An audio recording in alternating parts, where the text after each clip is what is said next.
Hi, everyone. This is Danielle from Are You Listening? We don't have either of our regular hosts, Mish or Asan, with us today.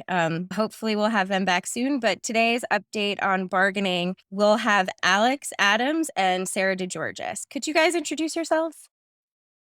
Hi, everybody. I'm Alex Adams. I was a PhD candidate in the Department of Biology on the Rutgers Newark campus. I recently defended in March, so I'm leaving.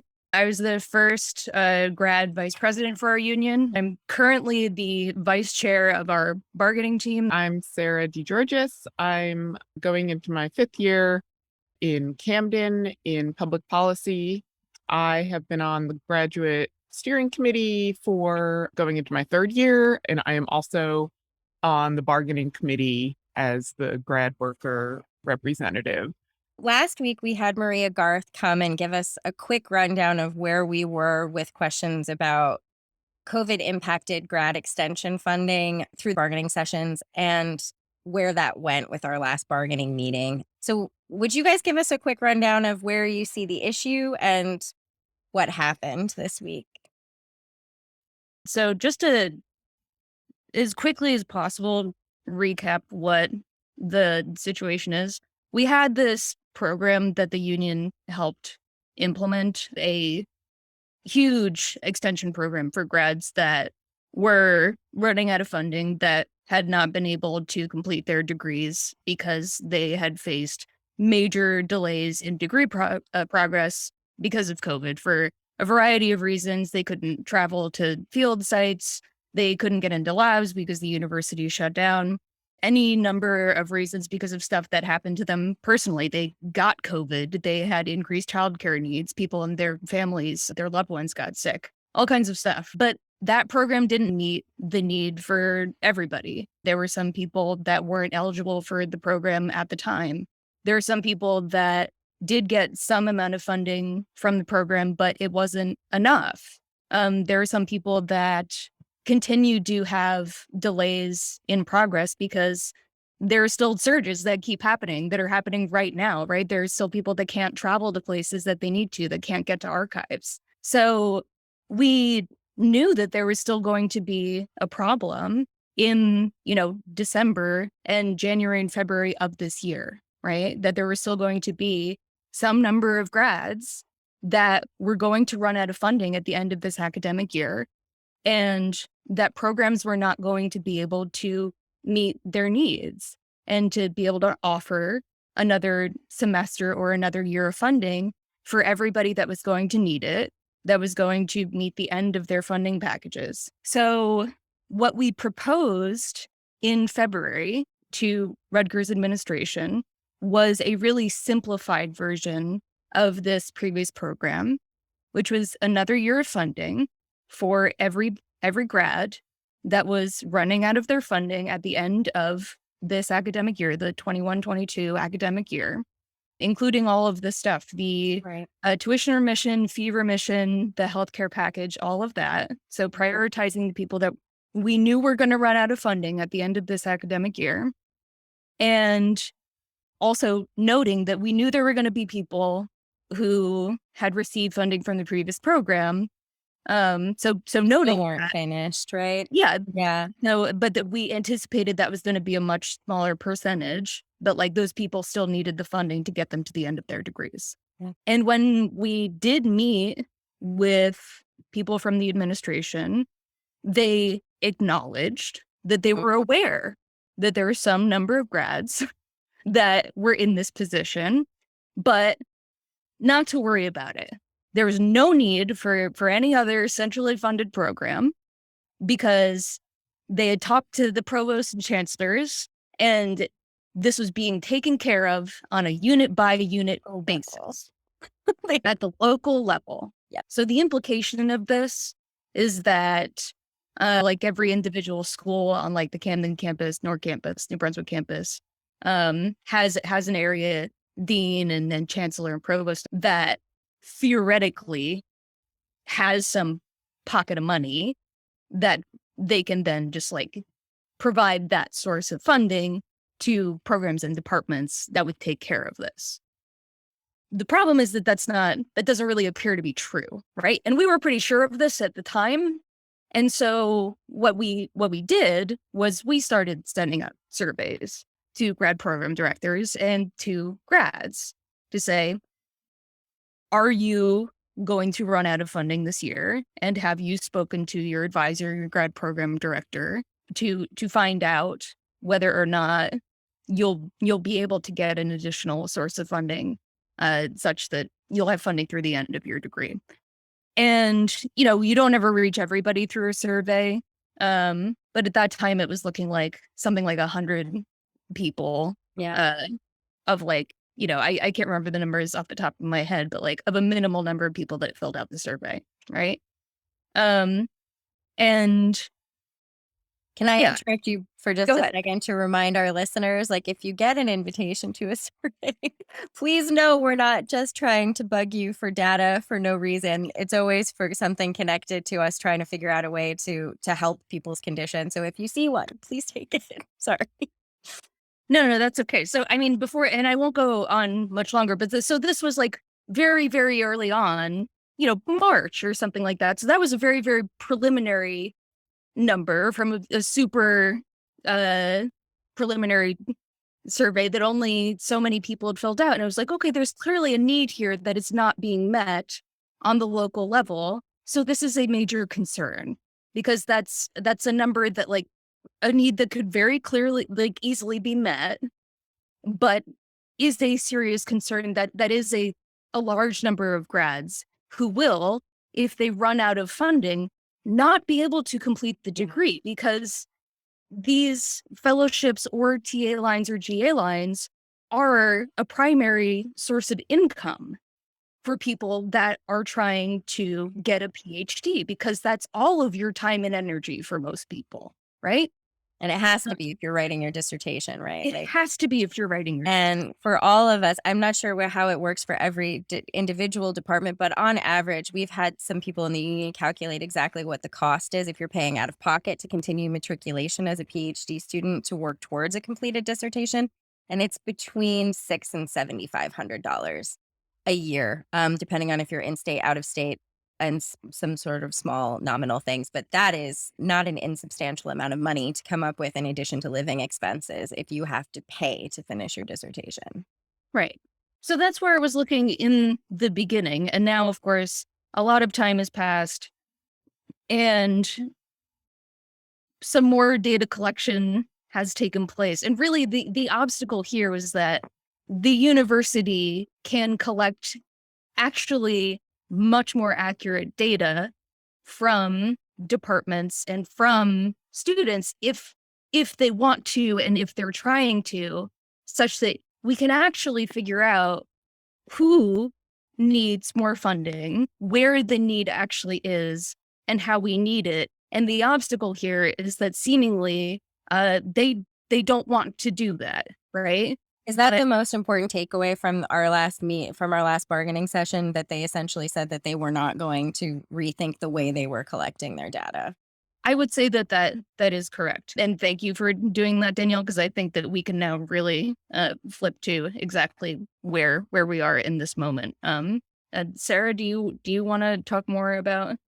Yeah, well, yeah. So I think that's a really good point, Danielle. And that's really what they've been like showing us this entire time. To add to what Alex was saying before is that, right, the kind of just the basic idea of this is that COVID interrupted research, which we obviously know happened, but that has been something that management has just been unwilling to acknowledge, right? For grads. Graduate For students. grads. For Right. full-time faculty, they had a 2-year extension on tenure clock. Athletes also got extended. So it's not like we're even asking for something crazy, right? We're literally asking for what Rutgers has already acknowledged in other parts. So this is a completely reasonable thing to ask for, and Rutgers has just completely said no from the beginning. And so the way that they've gone about collecting their data, right, and in making us do a lot of work ourselves also, is really just showing that they really just want this to go away. They want to like push it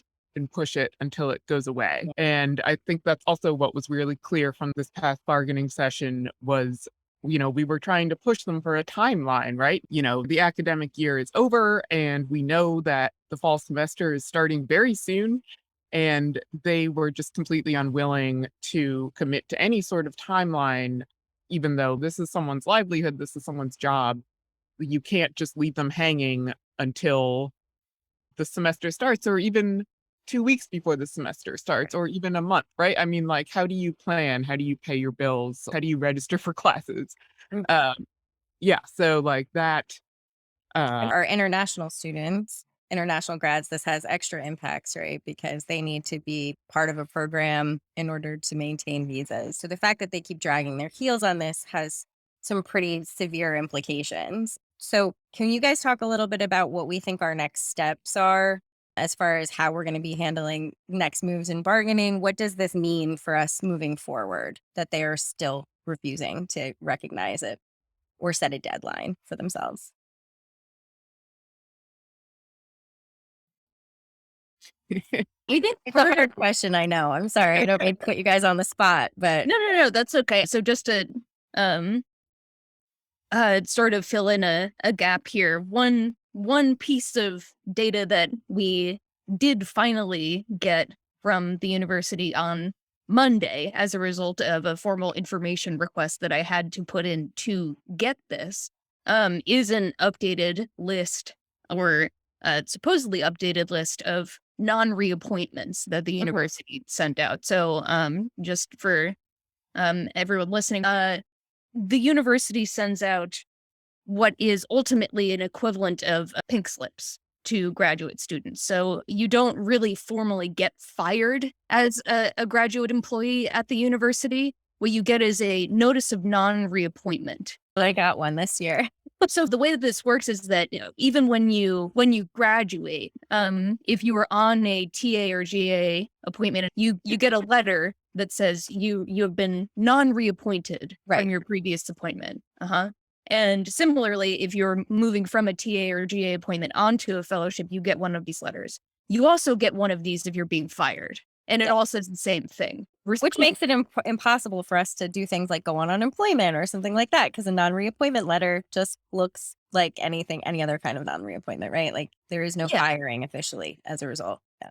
So it is like, by design, really, to make it more difficult, and also to make it more difficult to parse through this Yeah. information. So what I have really is a list of names, and what they've done over time is withhold this a bit, and I mean, to my mind, and whittle it down in a way I think to be helpful, because I think they understand that what I am trying to figure out is how many people there are that still are without funding. Although when I tried to address that in our last session, they denied that that is what I am looking at when I look at the number of people on this list. So that is why I say I believe that is the withholding part of this. So that's what I have, is a list of people.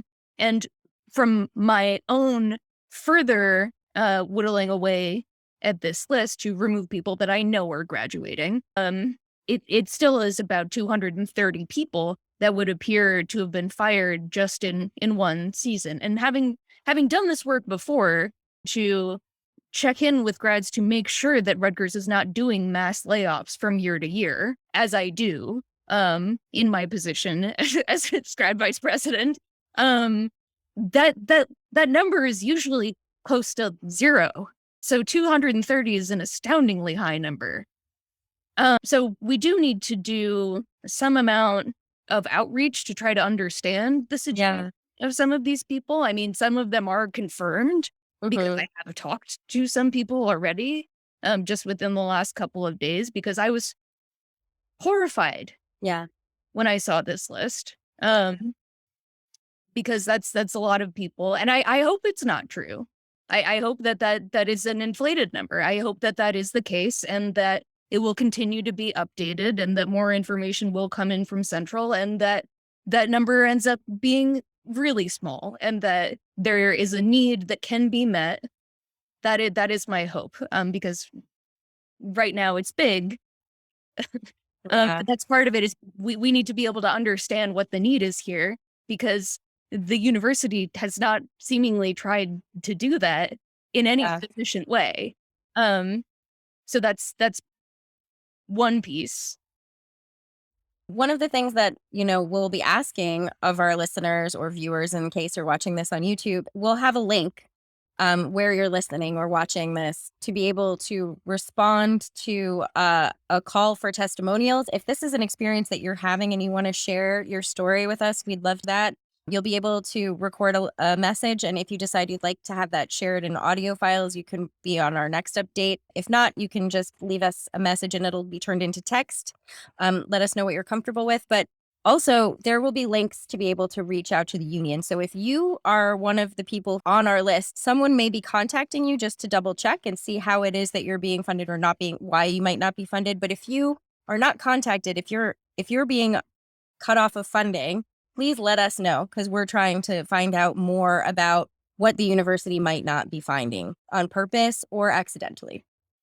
And then additionally, we'll have updates on sessions for people to come observe as part of our larger bargaining team in coming weeks. So if that's something that you'd like to be part of, we'd also love to have more people present for that. Is there any other asks that you guys can think of at present? One thing that we have discussed, we did a little bit just before we hopped on here. This is one thing that I will not make an explicit ask because it is a very difficult thing to do. But I do think that it is a powerful thing to be able to give testimony, and like definitely, as Danielle can speak to this better than anybody, as she has been collecting the testimonials that people have left in various forms. But we have had a number of people speak as part of our extended team at bargaining. But no one should feel obligated to do that. But if anyone is listening to this and would be interested in speaking about their experience at the table, you should definitely reach out to us. We would definitely be interested in hearing from you and talking about the possibility of doing that. Yeah, absolutely. Thanks, Alex. I'll make sure that there is a link for the Are You Listening email and also the union email for either one of those if you'd like to join for bargaining and maybe tell our administration what you feel about your current situation. So Sarah, did you have anything you wanted to end on? I was gonna talk about like the shame that Rutgers puts on grad students Please for do. I mean, yeah, it's like we've talked a lot about like their bad data, but this one of their questions was like, has a grad student come, to ask you for more funding, right? Just a complete either like misunderstanding if we're being nice, or shameful sort of like targeting of the like that putting the onus on the grad students, which is obviously not how that relationship works, right? And just so clearly made to skew the data in such a way that Yeah, we're not trained to think of ourselves as workers to come up and say, "Hey, I'd actually like an additional year on this project." Instead, we're meant to feel that we're sort of apprentices and wait to be bestowed things upon, right? So I think a lot of people who might be in dire situations, are facing that feeling or feeling guilty or shameful about not having been able to finish at this point, and so wouldn't ask even if they desperately needed it. And that, yeah, absolutely. That's a major thing we're trying to combat with a lot of the conversations we've been having here. So thank you for pointing that out. Can I actually read you this question really? Yes, I do think that this is an important point, Yeah. and one that, as Sarah has already pointed out, and that you already have mentioned as well, Danielle, that most definitely skewed this data to such a point that it has put the burden on the union and really the graduate students that are doing the bulk of this organizing and now data collection to understand and find a solution to this problem, because the university has refused to do so, Yeah. right? Because the question asked, and this is one that was sent to my understanding, although I cannot, no matter how many times I pose it about any part of this, get a direct answer to it. From what I understand, this was sent to graduate program directors primarily. This is a question about graduate students. And again, mind you, they will not contact graduate students directly to ask Or confirm even. anyway. Yeah. Did this individual previously come forward and advise they need support or additional funding for academic year 2022-2023 due to the negative impact of COVID? So this implies that the individual came to the graduate program director and advised them that they needed funding support for next year explicitly due to the impacts of COVID. Yeah. As though this is a normal interaction in any way. That would be expected to come from them. Yeah. But not from our advisors who know our work, not from any, but specifically from the grad student. Right. And I just want to flag, I think it's really important to say that we've had a lot of great supporters in GPDs around this issue. I actually had that email forwarded to me by a GPD who said that they responded to that email by flagging that the way that they phrased that question meant that they, as a GPD, had they not been aware of the situation, would have misunderstood what they were asking, that they were aware as a GPD that the way they were phrasing it was intending to kind of cut out, or at least was cutting out, a certain amount of like awareness without it having to be directly related to a student having requested something. So our GPDs are largely, a lot of them, on our side on this. And I just wanted to say that it's been important to hear that from people in that position. We're not alone. Yeah, but I do want to add that I know programs that got like threatening emails also that said, if you're not making your progress, if you're not hitting your milestones, you're not going to get, more funding. And there no recognition of COVID, nothing, just this email that came out in like April, I think, like early April, like Threatening. not recognizing it at all. So I'm not sure how someone, after getting an email like that, is supposed to then like be like, oh, wait, actually. Right. That's just not at all recognized. And if anyone is not familiar with this issue more broadly, we have 2 other possible resources to listen to or read. Obviously, you've been getting emails about this, so keep an eye out for those. There's updates on the website. The Are You Listening podcast has an episode with the Graduate School of Education grads who were facing this situation and who have since been able to resist and actually get funding for the majority of them. And also we have our previous bargaining update on this issue from last week. I just really want to thank you both so much for helping spell out this situation. Thanks so much for having us, Danielle. Yeah. Thanks. Danielle. I'm so glad you guys came. Thanks for the update. And we'll certainly have more of them. I know this issue is far from over, so.